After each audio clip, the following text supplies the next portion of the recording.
Good morning, folks. Thanks for joining us this morning for Trinity United Church's summertime worship. Today, we are celebrating weddings. We're going to start with some processional music.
As we prepare to open this service, let us be reminded that the light of Christ shines around us and within us. If it weren't for COVID-19, I am willing to bet that today would be a day that many of you would be sharing stories about a wedding that you attended just over the weekend. But this year, many couples have decided to put their wedding plans on hold because weddings can't unfold exactly the way that they had hoped. And the guest list certainly had to be pared down. And there's so many complications. So this service is about celebrating weddings, celebrating marriage. Maybe it's about remembering a special wedding that you've attended. Maybe it's about thinking about a couple who exemplified the best of married life for you. Maybe it's about remembering your own wedding, or maybe it's about supporting those who have considered the institution of marriage as an option. Historically, the church has held a pretty big responsibility in performing marriage ceremonies. Maybe not so much these days as more and more couples choose to invite a judge or a justice of the peace to do their wedding ceremony. But maybe tonight we can just contemplate together for this service what it means to be married. Maybe some of the best moments of our marriages will come to bear.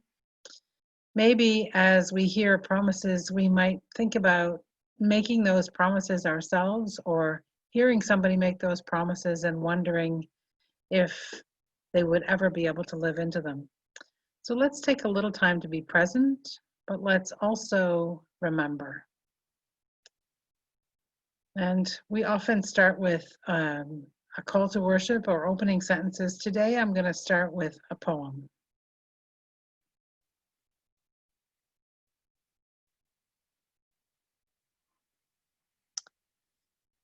And this is a poem by Antoine de Saint-Exupéry. In a house which becomes a home, one hands down and another up the heritage of mind and heart, laughter and tears, musings and deeds. Love, like a carefully loaded ship, crosses the gulf between the generations.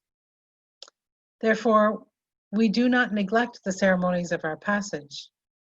When we wed, and when we die, and when we are blessed with a child, when we depart, and when we return, when we plant, and when we harvest, we live not by things, but by the meaning of things. It is needful to transmit the passwords from one generation to generation. I invite Lynn Sheridan to lead us in the first reading, which is from Corinthians, and is a reading that many of you will have heard a whole lot of times already. Lynn, if you would. 1 Corinthians 13, verses 1 to 13. If I speak in the tongues of mortals and of angels, but do not have love, I am a noisy gong or a clanging cymbal. And if I have prophetic powers and understand all mysteries and all knowledge, and if I have all faith so as to remove mountains, but do not have love, I am nothing. If I give away all my possessions, and if I hand over my body so that I may boast, but do not have love, I gain nothing. Love is patient. Love is kind. Love is not envious or boastful or arrogant or rude. It does not insist on its own way. It is not irritable or resentful. It does not rejoice in wrongdoing, but rejoices in the truth. It bears all things, believes all things, hopes all things, and endures all things. Love never ends. But as for prophecies, they will come to an end. As for tongues, they will cease. As for knowledge, it will come to an end. For we know only in part, and we prophesy only in part. But when the complete comes, the partial will come to an end. When I was a child, I spoke like a child. I thought like a child. I reasoned like a child. When I became an adult, I put an end to my childish ways. For now we see in a mirror dimly, but then we will see face to face. Now I know only in part. Then I will know fully, even as I have been fully known. And now faith, hope, and love abide, these three. And the greatest of these is love.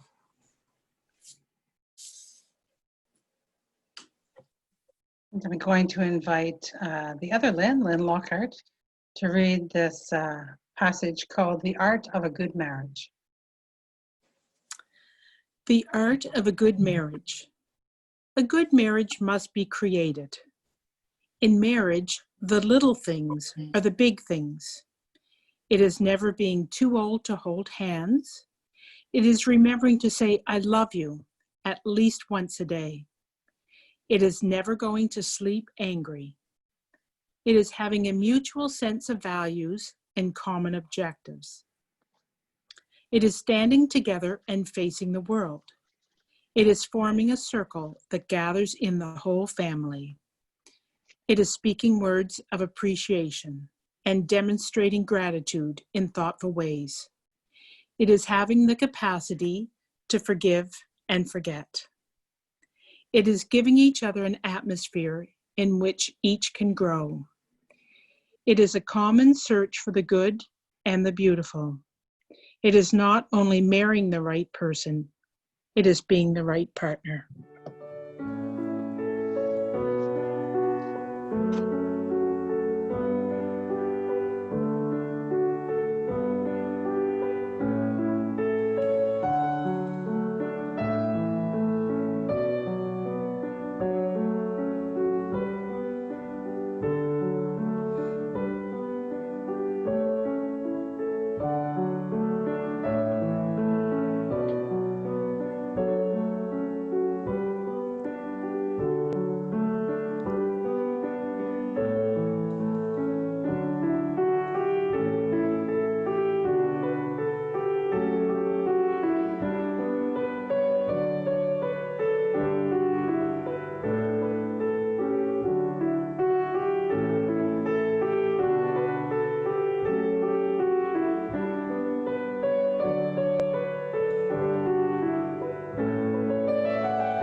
just bet those images brought memories to your mind and to your heart.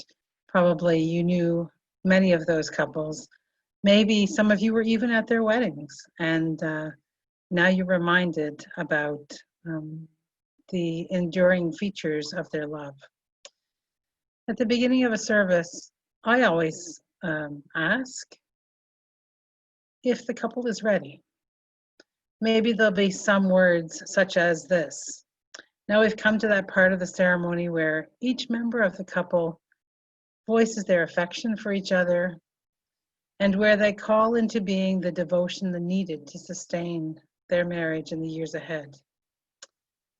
We now engage with our eyes and our ears, with our hearts and our minds, with our bodies near one another in this place. We engage in the creation of family. And I ask the couple, it is now time for your marriage, for you to begin your passage into marriage by declaring your intent to marry, and then by making your vows to one another. You've invited us to share in this special day and ceremony with you, and to witness the happiness and the love that you found in each other. And we know that the commitment between you is already strong.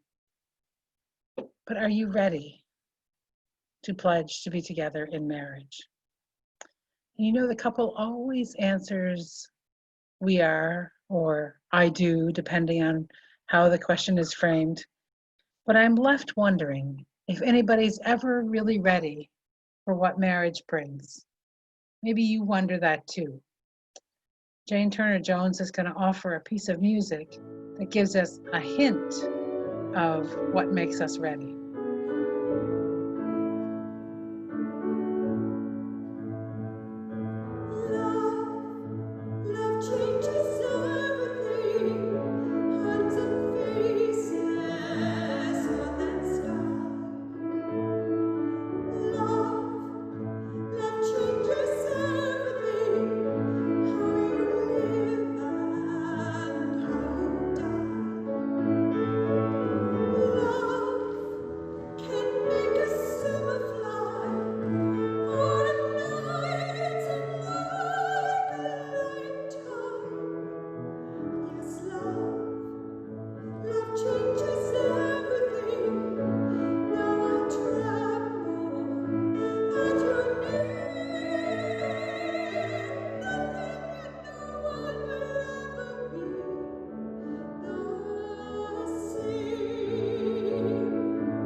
So what do you think? Does love change everything? Do you have to be a certain age to be in a successful marriage? Do you have to have certain standards or circumstances or education? What is it that makes marriage successful? What are some of the challenges that many couples, I would say most couples, face in married life? What are some of the places that perhaps they compromise?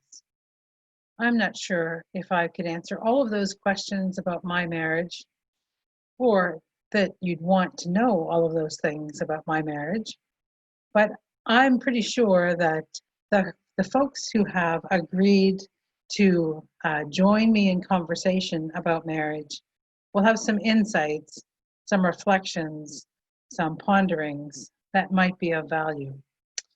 So I'm going to start by introducing these folks and by telling you what decade they were married in. So we're going to start with Jim Wilson. He's going to be the first person to speak, and Jim and Nancy were married in the 70s. Debbie and John Van Vulpen were married in the 80s. Shirley and Sandy McIntosh were married in the 60s. Lynn Sheridan and Doug Smith were married in the 10s. That's 2005, to be specific. And Lynn Lockhart and her husband Bruce were married in the 80s. And Lynn, if you feel like jumping in, you go right ahead. You're part of this service, so I want to include you in the date. We may also be joined by Kaylee and Div before we're finished our conversation, who were married just last year here at Trinity Church. So Jim, let's start with you. You've got probably more experience presiding at weddings than I do. You've seen lots of couples over the years come before you as a judge. Would you start the conversation? Thank you, Donna. Yeah. One of the happy occasions, I guess, for a family court judge is to perform marriage ceremonies. I think everybody thinks of us more at the other end of marriage, dealing with ones that haven't worked out. But back in the 1980s, when I was appointed a family court judge, judges were the only people who did civil ceremonies. So that gave me a great opportunity to meet a lot of folks and to perform a lot of marriages. I performed hundreds of marriages, some of them in the courtroom, sometimes as many as 4 or 5 a day. I've done them in university chapels, I've done them in living rooms, I've done them in backyards. I've done them in all kinds of unique places that were very special to the couple being married. And I think in each of those cases, without exception, all of those folks took it seriously and really felt that they were making a lifetime commitment. And it was really, or has been, an honor to be able to participate in so many of those events. Unfortunately, they all didn't work out the way the couples had hoped. And I'm often asked, as a result of the work I've done, if I have any comments or suggestions. And I don't know that I have any greater insight than anybody else does. I've simply seen more, and sometimes perhaps my view is a bit skewed because I've seen more of the folks who get into difficulty. But I think I've also been as influenced by the successful marriages that I've witnessed among friends or family or in the community generally. And if I were to reflect on common goals or themes, I would say that your chances of having a successful marriage improve if you have shared goals. And when I talk about shared goals, I think anybody who thinks seriously about the journey of marriage has to have some idea of where they expect to be at different points in their life. And life itself will intervene and alter or change those goals. But I think unless you individually and as a couple have a sense of where you'd like to take your life, where you'd like that journey to go, if you don't have that kind of a sense of shared journey, then I think you are perhaps ripe for some difficulties. Certainly the most successful ones, the marriages that I've seen, are ones where folks have shared goals and have been able to compromise along the way in helping them together attain something as a married couple that perhaps they couldn't have attained individually. Related to that is, I think, the need for complementary personalities. That doesn't mean the personalities have to be the same or they have to be different, but I think they have to be complementary. I think any of us who've been married for a while recognize that life has a way of throwing all kinds of circumstances at us, and none of us are able to handle them all expertly. And I think it really helps if a couple have complementary strengths, if I can put it that way. And one's weakness, maybe the other's strengths, and that will help deal with the many surprises that I think come along. What are the kind of issues?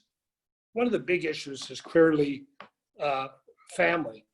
Most of us choose to have family or want to have family. Whether that happens or not is sometimes an issue in itself. But I think there's a constant, the demands of raising a family, I think, are something that none of us know until we're actually into it.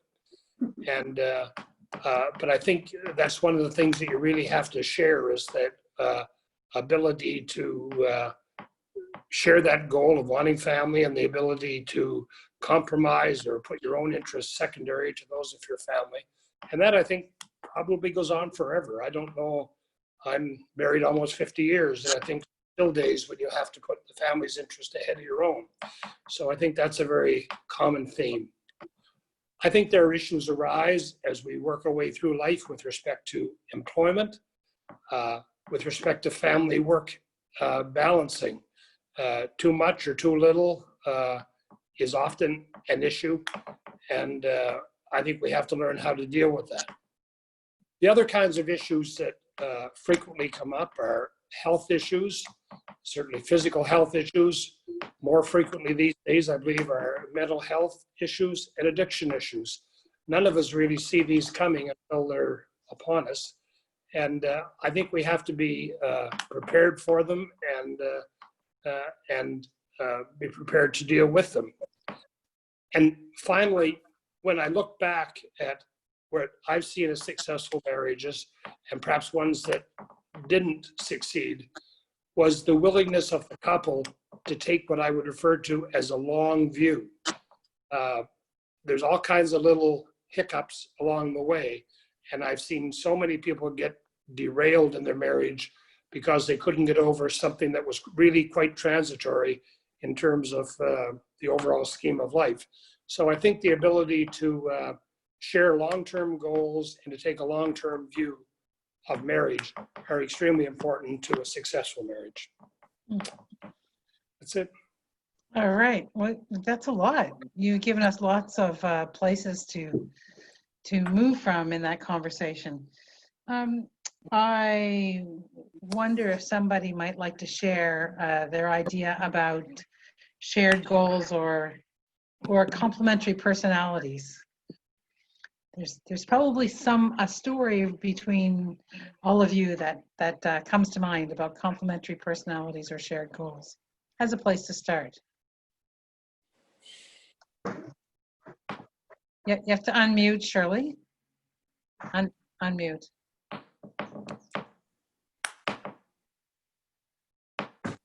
I Okay. don't necessarily have a story, Donna, but to pick up on something Jim said about the complementary personalities, I think you enter marriage as a whole person, unique individual on your own, and you're choosing a partner who is also unique individual. And although you are making a partnership, presumably for a lifelong commitment, I think it's important that you maintain yourself as an independent person. And I mean independent in terms of you keep your interests, your passions, and the way that you would like to live your values. Your partner, I am hoping, would have the same values, but that partner may choose to live those values in quite a different way, perhaps more exuberantly, more openly, or more quietly than you. But I think it's important that, and you are not simply half a couple, you are two whole people together.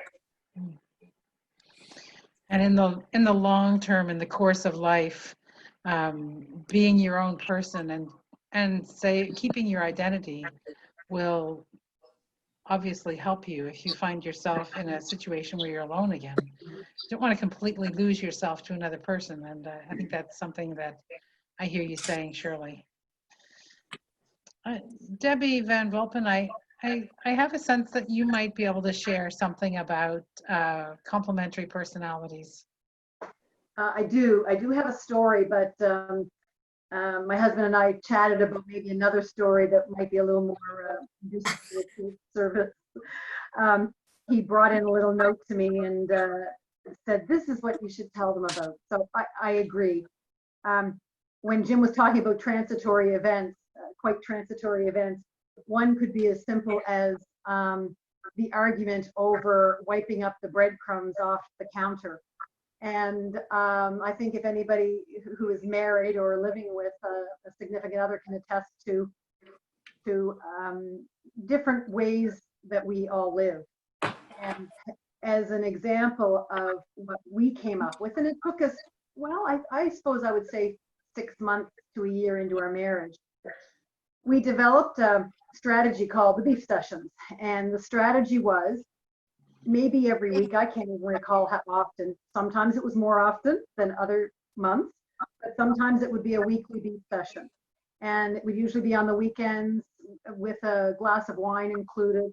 And we would sit down, and all of the things that started to bother us during the week, like he didn't wipe the breadcrumbs up after he had breakfast, or it's funny, it's all one-sided. I'm going to say it's all the things that he did or didn't do. But there were other sides, but I'm not going to get into that. But we would sit down and we would have our glass of wine and we would say, okay, you go first. And the rule was not to be argumentative, not to be mad, not to bring emotion into it. We were just going to say, so this is what I do, and this is what you do, and these are the things that bother me. And then the rule was, how do you want to live? Do you want to leave your breadcrumbs, as that example? So we would come up with a solution together of what might help with me wanting to wipe up the counter every time, and him going, well, I'll do it in an hour when I come back to the table or back to wherever.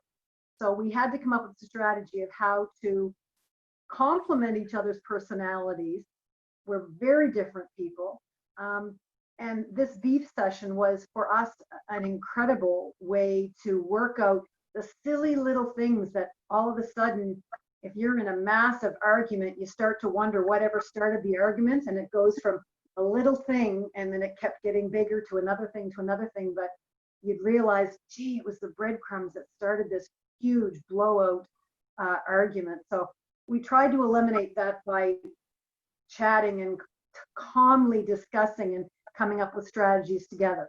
And then if we had a beef session next week and it wasn't quite working, then we talk it out again and talk about what can we do to help this situation. So that's, for me, a complementary personality, and also using each other's strengths. I mean, I could talk about how after 33 years. I'm a very different personality than John, but I think his personality that would have driven me crazy, the part of his personality that would have driven me crazy in the beginning, I just embrace now, and it allows me to be a freer, more adventuresome person than I ever thought I could be. But on the other hand, you know, he has enhanced his personality by taking on some skills and characteristics that maybe I would have had more than him in the beginning of our marriage. So that's Debbie, yeah. do you think that having those regular conversations about things that didn't really matter so much in the long run helped you to develop some gifts to have conversations about things that really did matter a lot? For sure. And I think one of the things that it also helped us do is, instead of blowing up at the counter when you see the crumbs, you just slow down and you think about it. So then we could relate that to anything that was happening, anything over the years, anything that was big, small, whatever. Instead of blowing up with anger in that instance, you allow yourself to think about it, calmly think about it, put good words in place to then have a conversation about it in an adult, calm manner. So definitely it allowed us to kind of learn how to do it in a little way with little things, which help the big things for sure. Because none of us really know what the big things are going to be. And we make vows, you know, often the vows are something like for better, for worse, for richer, for poorer, in sickness and in health. And we don't really know which of those things are going to test and challenge us. Lynn, you were married for a lot shorter time than you hoped you would be. Yep, for sure. Yep. My husband, Bruce, was diagnosed with non-Hodgkin's lymphoma just 2 years into our marriage. But luckily, we had a really great relationship and trust in each other that I just knew that I had to take care of him and he trusted me to take care of him, and right to the end. So it was a short marriage, but it was a wonderful time, and certainly I've got great memories. Even when he was sick, I've got great memories of him and our time together. So if he's sick and depending on you, you probably didn't fight about too much in those days. No, we did not. We did not. We learned to be very patient with each other because it was not easy. It was very hard for both of us, but no, it's the love and the trust. For some reason, it worked for us, even that early in our relationship. And my sister-in-law and brother-in-law went through something similar. They'd been married for a longer time, but he was diagnosed with ALS. So they had a number of years of sickness and health. Yeah. And so, you know, we went through it together at different times, but. And being able to share that journey with your sister-in-law. Yeah. It's probably a healthy, helpful thing. Mm-hmm, for sure. And maybe you've been able to mentor other people in their times of sickness, and just by example, or by having a sense that together you could create something bigger than you could individually. Yeah, well, and I have found that people have found some comfort in what I went through, or what I can't give anybody any advice, but I can tell them what I went through and how I handled things, or how my husband and I handled things. And there certainly have been people that have felt strength in that. Yeah, I know. I know what you're saying is true. I wish we had a more diverse group to actually answer these questions, but as I'm listening to the stories, each of you has something very specific and particular to your relationship. Lynn and Doug are both in their second marriage, and Doug shares this really funny story that I'm going to invite him to share with you, with us in this service. But maybe there'll be something else that comes out of the conversation. Want me to start? You can start, yeah. It was fascinating to listen to each of you talk about your perspective on marriage. And in fact, some of the issues that Jim raised in particular weren't issues that applied to us, because by the time we were married, our children were grown. We were retired. We were financially secure. We didn't have, at least a lot of the issues, the really gnarly issues that can create challenges in a marriage, especially the juggling of children, jobs, and careers, and crumbs, and all that go with that. But we did have insight into something, didn't we, Doug, in terms of how set in our ways we could be and how to overcome some of that. Yeah, you go ahead. This is your story. Well, we were at a reunion at Mount A at one point, and there were 3 couples sitting around the table. And all 3 couples were similar to us in that they were in second marriages. And so we'd had a few glasses of wine, and the question was, well, if you don't argue about raising kids and you don't argue about money and all of those big things, what do you argue about? And without exception, all 3 couples agreed that what we argued about was how to load the dishwasher. We have not worked that out yet. We still Because loading the dishwasher is an art. Oh, Depends on your dishes Yeah. if a lot. I can add a little bit there. Basically, our social conscience was similar. Our religion was similar. Our political views were similar. We didn't have all those issues that we had to address. And I still remember the advice I gave to my son, and I guess it applies to me and applies to most people. When my son asked for advice, before he got married, I said, "You're always going to be in trouble for something. Just make sure it's not for something important." I'm thinking about Kaylee and Div. In a previous conversation on this topic, Kaylee shared advice that was given to her by a friend and mentor of hers, Kathy Hanley. Lots of you know Kathy. Yeah. So she was grumbling about something Div was doing or whatever. And Kathy said, you know, you could have chosen somebody else to marry. There could have been somebody else. You'd be grumbling about different things. So why not just take the one you love and, you know, be satisfied that those are the little things that you're going to grumble about. And I think there's a lot of wisdom in that. Jim Wilson, I'm going to give you the last word, because you had a great reference in our previous conversation about looking at the long haul. I think what you're referring to is my comments earlier about marriage as a partnership, and we're in it together. And most of us can use all the help we can get to get through the daily stuff of life. We've heard a lot over the last 6 months about COVID and how it's easier to deal with because we're all in it together, we're all pulling together. And I kind of feel the same way about marriage. I don't know of any challenges in marriage that by and large aren't better handled, or the challenges of life, I guess, aren't better handled with the strength of marriage than individually. If there's one thing I've learned in my work, it's the difficulty, the almost impossible burden at times that people who are trying to manage things on their own are under. We just can't all be on all the time. So the opportunity through marriage to be able to share that burden so that we have a little backup and a little relief just makes life a much better journey, I believe. You used the image of the stock market.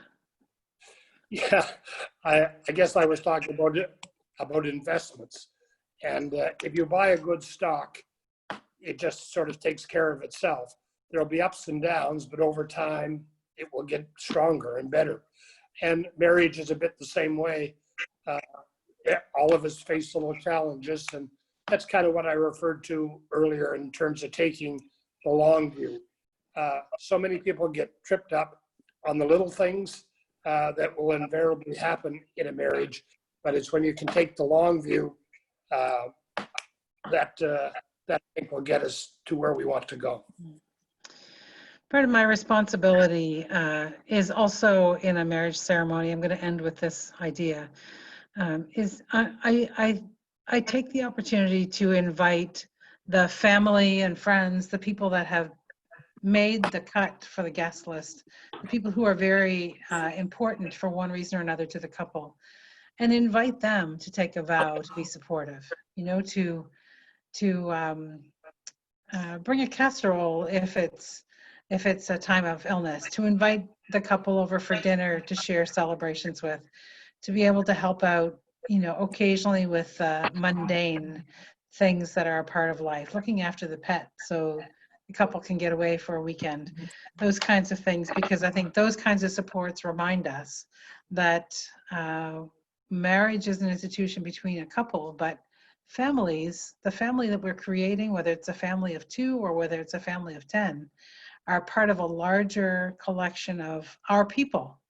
And there's a very spiritual element in that, and a connection to the community of faith, or the community of family, or the community of friends that supports and endorses this very old institution in a time when we really could use that endorsement and stability.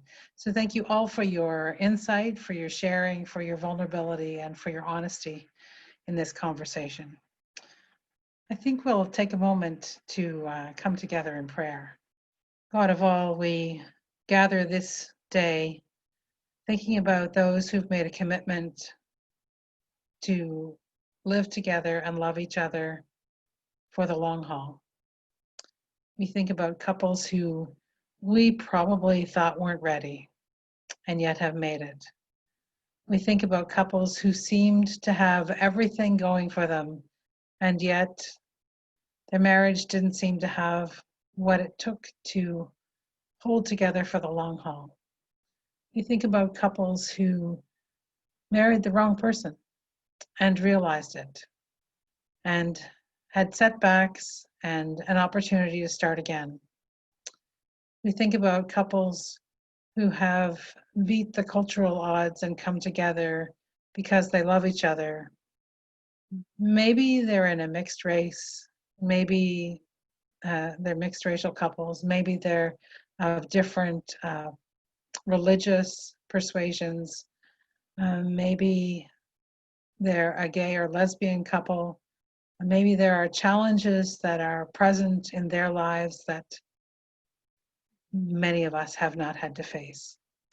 And yet we know that love, which is at the center of what we imagine as God, is an essential ingredient in the success. And so we pray that the love that connects, the love that challenges, the love that continues to abide and travel with us will be the same love that brought us together and grew in its many manifestations into a mature love that supports families, friendships, institutions, communities, life itself. We pray that as we gather this evening, grateful for the love that we have known and shared, that some of that love will be rekindled in the hearts and memories of those who reflect on this conversation and reflect on their own relationships and reflect on their experience of traveling in faith. And may we feel a sense of your presence in the midst of it. Amen.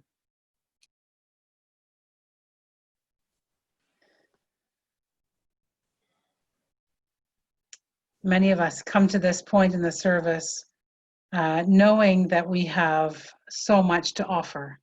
I'm grateful for those who've offered their stories by testimony and their insights and their wisdom.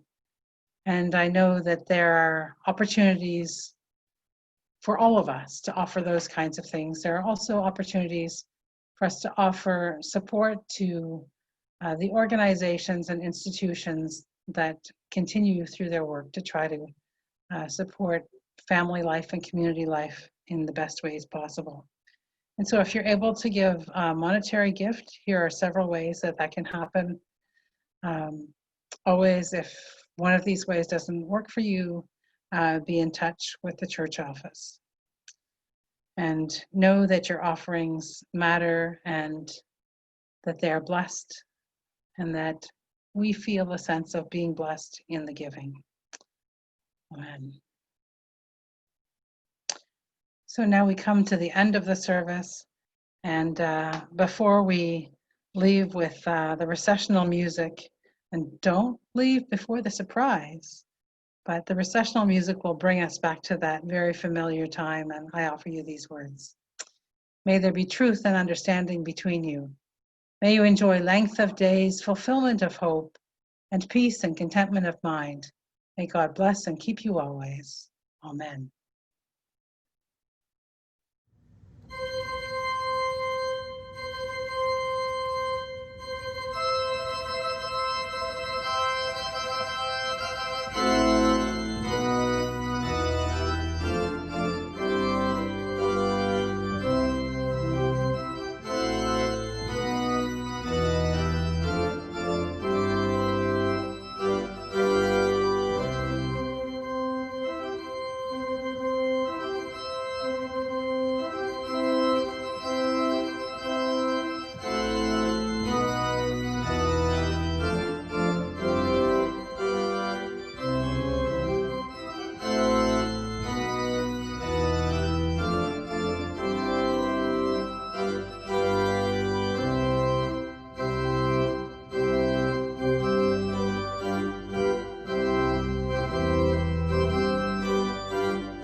Dr. Lynn, I'm going to ask you to take the lead.